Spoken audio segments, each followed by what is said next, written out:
By far, the most important objective in keeping a schoolroom safe is limiting the inhalation of SARS-CoV-2 virus, the cause of COVID-19. Every school is now implementing safeguards involving hygienic behavior, masking, distancing, occupancy levels, selective isolation, and especially air exchange. In the end, these are efforts to limit room occupants inhaling each other's possibly contaminated exhaled breath. There's an inexpensive way to calibrate potential virus exposures to better understand the safety of a classroom.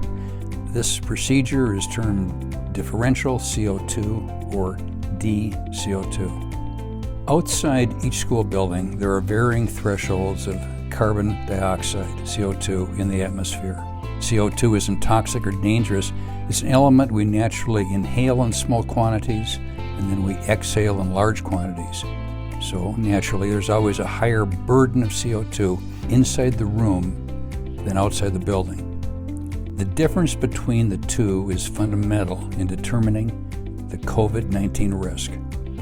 Research has proven that the variance between outside CO2 and inside CO2 directly calibrates the level of occupants inhaling each other's exhaled breath, which means that the probability of safety from inhaled viruses can be estimated by using CO2 as a sort of proxy for the risk of virus inhalation inside a classroom. The risk of inhaling airborne aerosols like the influenza virus and now the SARS-2 virus can be inferred by the CO2 burdens, inside versus outside. The closer the inside threshold is to the outside threshold, the safer the room is from probable aerosol viral exposure.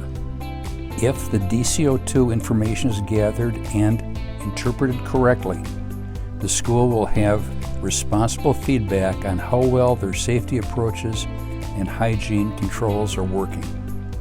Schools should then have the insight to effectively deal with their COVID-19 safeguards and adjust them when necessary, and the ability to reassure others regarding room occupant safety.